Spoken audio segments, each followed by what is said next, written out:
ಕಾಂಗ್ರೆಸ್ ಮತ್ತು ಬಿಜೆಪಿ ನಡುವೆ ಸ್ತಬ್ಧ ಚಿತ್ರ ವಾರ್ ಜೋರಾಗ್ತಾ ಇದೆ. ಅಂದರೆ ಟ್ಯಾಬ್ಲೋ ವಾರ್ ಅಂತ.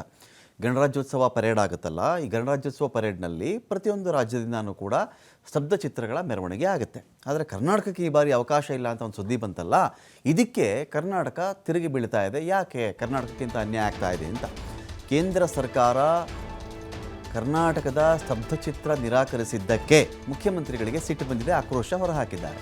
ಹೆಜ್ಜೆ ಹೆಜ್ಜೆಗೂ ಕನ್ನಡಿಗರ ಕಂಡ್ರೆ ಆಗಲ್ಲ, ನಾವು ಕೊಡೋ ತೆರಿಗೆ ಮಾತ್ರ ಇವ್ರಿಗೆ ಬೇಕು. ಏನು ಮಾಡಿತ್ತಪ್ಪ ನಮ್ಮ ಟ್ಯಾಬ್ಲೋ ಇವ್ರಿಗೆ, ನಮ್ಮ ಸ್ತಬ್ಧ ಚಿತ್ರ ಏನು ಮಾಡಿತ್ತು ಇವ್ರಿಗೆ, ಇದೆಲ್ಲ ರಾಜಕೀಯ ಮಾಡ್ತಾ ಇದ್ದಾರೆ ಅಂಥೇಳಿ ಕರ್ನಾಟಕದಲ್ಲಿ ಮುಖ್ಯಮಂತ್ರಿ ಸಿದ್ದರಾಮಯ್ಯನವರ ಆದಿಯಾಗಿ ಮಾತಾಡೋಕ್ಕೆ ಶುರು ಮಾಡಿದ್ರು. 7 ಕೋಟಿ ಕನ್ನಡಿಗರಿಗೆ ಮಾಡಿರುವಂಥ ಅವಮಾನ ಇದು ಅಂತ ಕೂಡ ವಾಗ್ದಾಳಿ ಮಾಡಿದ್ದಾರೆ. ರಾಜಕೀಯ ದುರುದ್ದೇಶದಿಂದನೇ ಹೀಗೆ ಮಾಡಿರೋದು ಅಂಥೇಳಿ ಒಂದು ಕಡೆ ಸಿದ್ದರಾಮಯ್ಯನವರು ಹೇಳಿದರೆ, ಇದಕ್ಕೆ BJP ಕೂಡ ಒಂದು ಕೌಂಟ್ರ್ ಕೊಡ್ತಾ ಇದೆ, ಇದು ಸಿದ್ದರಾಮಯ್ಯನವರ ರಾಜಕೀಯ ದುರುದ್ದೇಶ ಅಂತ. ಕೇಂದ್ರ ಸರ್ಕಾರದ ನಿರ್ಧಾರಕ್ಕೆ BY ವಿಜೇಂದ್ರ ಸಮರ್ಥನೆ ಕೂಡ ಮಾಡಿಕೊಂಡಿದ್ದಾರೆ. ಕರ್ನಾಟಕ, ಗೋವಾ ಸೇರಿ ಕೆಲವು ರಾಜ್ಯಗಳಿಗೂ ಅವಕಾಶ ಸಿಕ್ಕಿಲ್ಲ, ಬರೀ ಕರ್ನಾಟಕಕ್ಕೆ ಮಾತ್ರ ಅಲ್ಲ, ಗೋವಾಗೂ ಅವಕಾಶ ಕೊಟ್ಟಿಲ್ಲಪ್ಪ, ಎಲ್ಲ ವಿಚಾರದಲ್ಲೂ ರಾಜಕಾರಣ ಮಾಡೋ ಸರಿಯಲ್ಲ ರೀ ಅಂತ ವಿಜೇಂದ್ರ ಕೂಡ ಹೇಳಿದ್ದಾರೆ.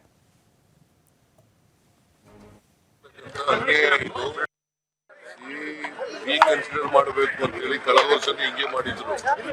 ಕರ್ನಾಟಕಕ್ಕೆ ಮಾಡ್ತಕ್ಕಂಥ ಅನ್ಯಾಯ ಇದು, ಕನ್ನಡಿಗರಿಗೆ ಮಾಡ್ತಕ್ಕಂಥ ಅವಮಾನ ಅಂತೇಳಿ ನಾನು ಇವತ್ತು ಹೇಳಿದ್ದೀನಿ, ಇವತ್ತು ಬರೀತಾ ಇದ್ದೀನಿ. ಸರ್, ಇದು ರಿಪಬ್ಲಿಕ್ ಡೇಗೆ ರಾಜ್ಯದ ಟ್ಯಾಬ್ಲನ್ನ ತಿರಸ್ಕಾರ ಮಾಡಿದ್ದಾರೆ ಸರ್, ತಿರಸ್ಕರಿಸಿದ್ದಾರೆ ಕೇಂದ್ರ ಸರ್ಕಾರ. ಅವರು ಕರ್ನಾಟಕವನ್ನು ಅವ್ರಿಗೇನಾಗುತ್ತೆ, ಟೇಕ್ ಇಟ್ ಈಸಿ, ಅವ್ರಿಗೆ 27 ಜನ MP ಆಗಿಬಿಟ್ಟಿದ್ದಾರೆ. ಈಗ ಇಂಡಿಪೆಂಡೆಂಟು ಸೇರಿ ಜನತಾದಳನೂ ಸೇರಿ 27 ಜನ ಆಗಿಬಿಟ್ಟಿದ್ದಾರೆ. ಸರ್, ಇದು ಕರ್ನಾಟಕ ರಾಜ್ಯಕ್ಕೆ 14 ವರ್ಷಗಳಿಂದ ನಿರಂತರವಾಗಿ ಅವಕಾಶ ಸಿಕ್ಕಿದೆ. ಈಗ ಕೊಡೋದಿಲ್ಲ ಅಂತೇಳಿ ಕೇಂದ್ರ ಸರ್ಕಾರನ ಹೇಳಿಲ್ಲ. ಕಳೆದ ವರ್ಷನೂ ಕೂಡ ಕರ್ನಾಟಕಕ್ಕೆ ಅವಕಾಶ ಸಿಕ್ಕಿಲ್ಲ ಅಂತ ಹೇಳಿದಾಗ ರಾಜ್ಯದಿಂದ ನಮ್ಮ ಎಲ್ಲ ಹಿರಿಯರು ಪ್ರಯತ್ನ ಮಾಡಿ ಅದಕ್ಕೆ ಅವಕಾಶ ಸಿಕ್ತು.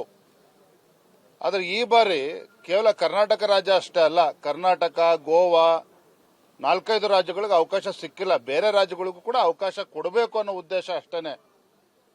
ಕರ್ನಾಟಕಕ್ಕೂ ಅವಕಾಶ ಕೊಡಬಾರ್ದು ಅನ್ನೋ ದುರುದ್ದೇಶ ಇದರಲ್ಲಿ ಇಲ್ಲ.